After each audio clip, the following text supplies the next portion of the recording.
Akin din yung 1.5 din. Laki din. Tatlong ano rin yun. Hey everybody, welcome back Yun na ano. to my channel.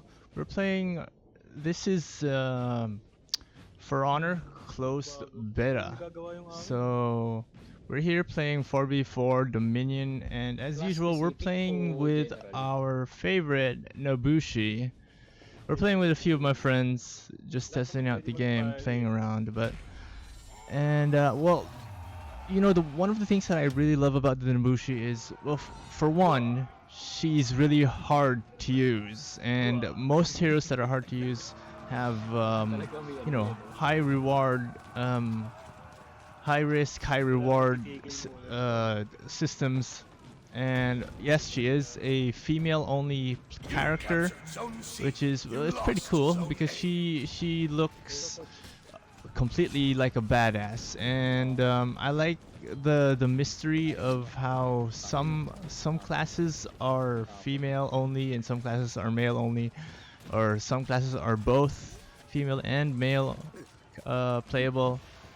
But that's what kind of like makes her unique story-wise, because it makes you wonder, why is she the only, like, is she part of some sort of order in the samurai faction or whatnot?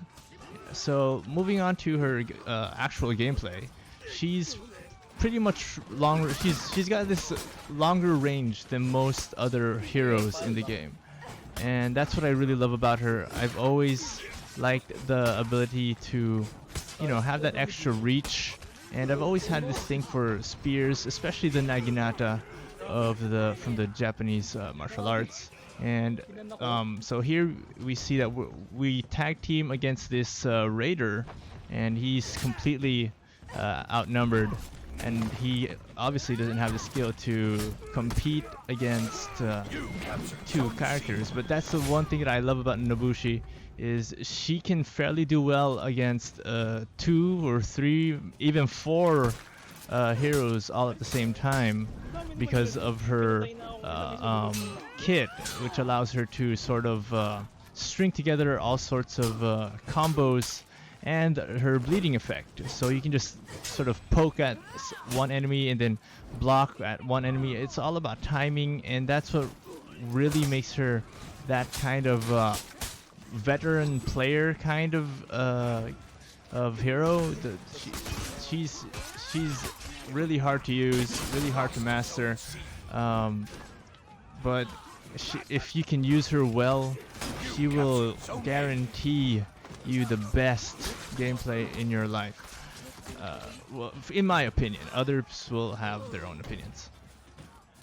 And so here we're tag teaming this raider again,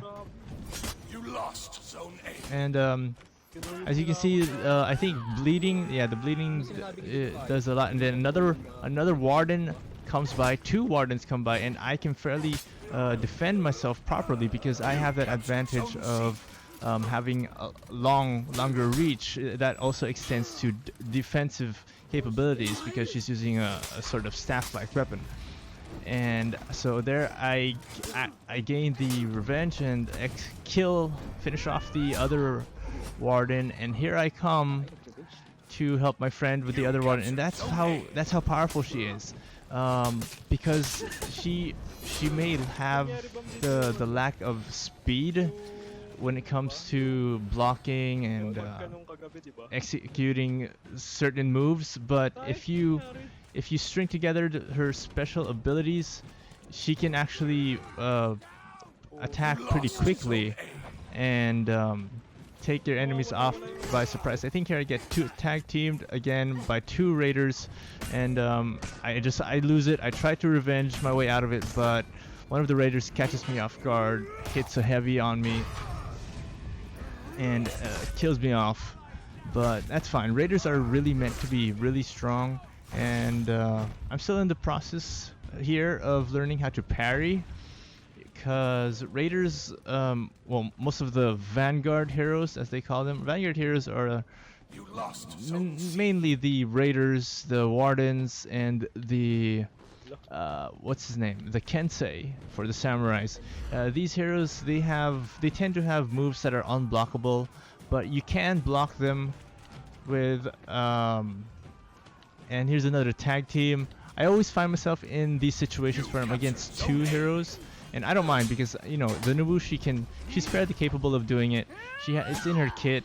She can easily weave in and out of battle if she has to, block, parry, and then she has the hidden stance, which I fail miserably to execute and use properly because of my inexperience. But eventually I think that I'll be able to use the her kit to its maximum output that I can, to its optimal output. So as I was saying earlier, she does have that the vanguards. We were talking about the vanguards. The vanguards are enemies, are heroes that have abilities that can that have unblockable attacks, and the only way that you can block them is to actually parry them. And if you block a heavy attack, heavy attacks will deal damage, a slight amount of damage, even though you've blocked the attack successfully. But if you parry the heavy attacks, that you can prevent all the damage you can. And here, a little mistake on my end. I actually mistook my teammate for an enemy and struck him. Luckily, friendly fire doesn't have any damage, but it can sort of annoy, disrupt your teammate if you're engaged in a fight. It can sort of cancel if you're executing a heavy attack or some sort and you get hit by your teammate. It can cancel that attack and make you flinch. If you're blocking, it can take you out of your guard stance and leaving an opportunity for your enemy to strike you down, or rather strike your teammate down. And so let's talk about the map. This map, actually don't know what it's called, but it's actually one of my favorite maps because the zones are actually really close, tight together to each other. You have Zone C down there near the docks, you have Zone A up on the tower, and you have Zone B, as always, right in the middle of everything. And I really love this this map, and it's so fun to play with the ladders on this map because they're so close together, and you can just play around with it and fool your enemies into climbing up and then sliding down. Now, let's talk about strategy for Dominion 4v4. So on Dominion, if you capture a zone, you can actually, especially if it's Zone A or C, you can actually just sit on it, just stand there, and you'll generate 2 points for your team. So it's sort of like defending, and that's what I think. And here I get tag teamed again, but fortunately that Raider gets that Raider knows what he's doing. He carries me to the edge and stuns me, and I get finished off by the Warden. Sad life. So as I was saying, you can actually just sit or stand and defend point A or point C. It doesn't work for point B, but for point A and point C, I can just sit on it, and you'll generate 2 points for being there. And you can actually use that to your advantage. If you're behind on some points, you can use that to sort of catch up on points. It does, however, make you sort of like a sitting duck doing that, but it is a strategy. It is a viable strategy, but of course it makes you useless because you have to sit there and generate points for your team while the rest of your team is out there fighting, and it adds that additional sort of aspect to the game, like strategy. That's why I love 4v4 so much, because it's strategy dependent. It's not really so much if you're not very good at skill wise individually or in combat. You can group up with a friend or more than maybe 4 friends, 3 other friends rather, and just talk strategy and own the enemy just using your intelligence and your and here this should have been actually, this fight right here, this should have been actually a good fight. I was already low on health. I was taken by surprise. I was tag teamed, and I was already gaining the upper hand if this raider didn't come in. I know, unfair, but in For Honor, none of the fights are fair. There's always going to be someone who's going to butt in, unless of course you're in brawls or 1v1 duels. Well, in 1v1 duels, you actually have no choice. The only unfair thing about 1v1 duels is when they start pushing you off ledges, but that's still a viable way of fighting. I mean, it's in the game mechanics, so don't complain about it if you don't know how to counter it.